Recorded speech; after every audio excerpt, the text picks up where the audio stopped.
Hi hello friends, welcome back to our channel. இன்றைக்கி நம்ம ரொம்ப டேஸ்ட்டான கல்யாண வீட்டு ஸ்டைலில் வாழைக்காய் வறுவல் எப்படி பண்ணுறது அப்படிங்கிறத பார்க்கலாம். வாங்க வீடியோக்குள்ளே போகலாம்.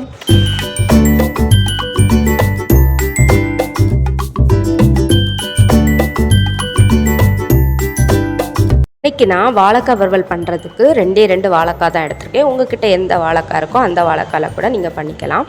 அப்புறமா அதை இந்த மாதிரி க்ளீன் பண்ணி தோல் சீவி எடுத்து வச்சுக்கோங்க. அப்புறமா இட்லி பாத்திரத்தில் வந்து ரெண்டையுமே நம்ம வேக வச்சுக்கலாம். உங்கள் வீட்டில் எவ்வளோ குவான்டிட்டிஸ் வேணுமோ அதுக்கேற்ற மாதிரி நீங்கள் வாழைக்காய் எடுத்துக்கோங்க. எனக்கு 2 போதும், அதனால தான் 2 எடுத்திருக்கேன். அப்புறமா இதை மூடி போட்டு ஒரு 5 மினிட்ஸ் வேக வச்சிங்கன்னா நல்லா சூப்பராக வெந்து கிடைக்கும்.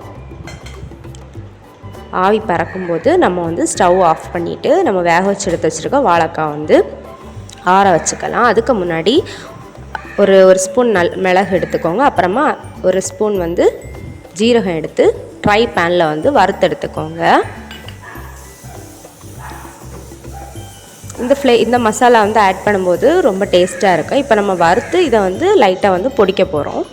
அப்புறமா இன்னொரு பேனில் ஆயில் ஆட் பண்ணிக்கோங்க. இப்போ நம்ம ஃப்ரை பண்ணுறதுக்கு தான் ஆயில். ஸோ பரப்பி நிறைய ஒரு டீஸ்பூன் கிட்ட ஆயில் ஆட் பண்ணிக்கோங்க.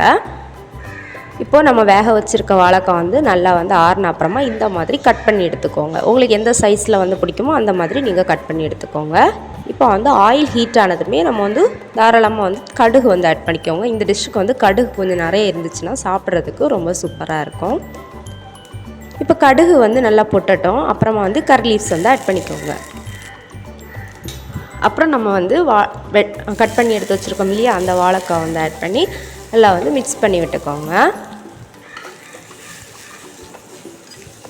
இப்போ நம்ம ஃப்ரை பண்ணுறது மாதிரி டீப் ஃப்ரை பண்ண போகிறல, லைட்டாக ஷாலோ ஃப்ரை மாதிரி தான் நம்ம எடுக்க போகிறோம். ஸோ கொஞ்சம் ஆயிலே அப்படி மிக்ஸ் பண்ணி விட்டுக்கோங்க. அப்புறம் கொஞ்சமாக சால்ட் ஆட் பண்ணி அதையுமே மிக்ஸ் பண்ணி லைட்டாக ஒரு பிஞ்சளவு மஞ்சள் தூள் ஆட் பண்ணி அது கூட மிக்ஸ் பண்ணி விட்டுக்கோங்க.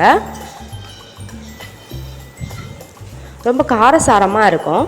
நீங்கள் உங்களுக்கு தேவைன்னா மிளகாத்தூள் கூட ஆட் பண்ணிக்கலாம். நான் இன்றைக்கி மிளகாத்தூள் ஆட் பண்ணல. அப்புறமா ஒரு இடிக்கல் எடுத்துக்கோங்க, இல்லைனா மிக்சர் ஜார் கூட எடுத்துக்கோங்க. ஒரு 10 பல் பூண்டு, அப்புறமா வறுத்து வச்சுருக்க மிளகு சீரகம் ஆட் பண்ணி நல்லா தட்டி எடுத்துக்கோங்க. உங்கள்கிட்ட இடிக்கல் இல்லை அப்படின்னா நீங்கள் மிக்சி ஜாரில் கூட ஒரு பல்ஸ் விட்டு எடுத்தால் போதும். நல்லா இடித்து விட்டுக்கோங்க. லைட்டாக தட்டினீங்கன்னா அதோட ஃப்ளேவர்ஸ் ரொம்ப சூப்பராக இருக்கும். மிக்சியில் நல்லா நிறைய அரைக்கக்கூடாது, நல்லா அரைக்கக்கூடாது பேஸ்ட் மாதிரி. லைட்டாக தட்டி தான் எடுக்கணும்.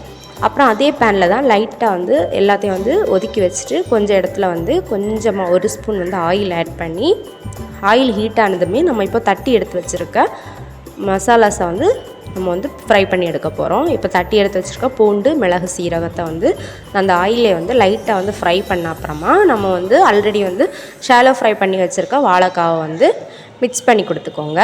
ரொம்ப சூப்பராக காரசாரமாக இருக்கும். கண்டிப்பாக வீட்டில் ட்ரை பண்ணி பாருங்கள். மோஸ்ட்டாக எங்கள் ஊரில் கன்னியாகுமரி சைடில் மேரேஜ் வீட்டில் இது வைப்பாங்க முன்னாடியெல்லாம். இப்போ ரேர் தான். நான் நிறைய கல்யாண வீட்டில் பார்க்கல. ஸோ இது வீட்டில் ட்ரை பண்ணி பார்க்கலான்னு தோணுச்சு. கண்டிப்பாக நீங்களும் ட்ரை பண்ணி பார்த்து எப்படி இருந்துச்சு அப்படிங்கிறத மறக்காமல் கமெண்ட் பண்ணிக்கோங்க. இன்னும் சூப்பரான டேஸ்டான ஹெல்த்தியான ரெசிபியோட நான் உங்களை மீட் பண்ணுறேன். அது வரைக்கும் tata bye bye. Thanks for வாட்சிங். அதுக்கப்புறம் முக்கியமாக என்னென்னா, நம்ம சேனலை நிறைய பேர் சப்ஸ்கிரைப் பண்ணாமல் பார்த்துட்ருக்காங்க. 75 கிட்ட சப்ஸ்கிரைப் பண்ணாமல் பார்த்துட்ருக்காங்க. 75% கிட்ட. ஒரு 20% தான் சப்ஸ்கிரைப் பண்ணி வச்சுட்டே பார்க்குறாங்க. ஸோ சப்ஸ்கிரைப் பண்ணிக்கோங்க. அப்புறமா ரீக்ரியேஷன் பற்றி ஏதாச்சும் ஐடியாஸ் இருந்துச்சுன்னா கமெண்ட் பண்ணிக்கோங்க.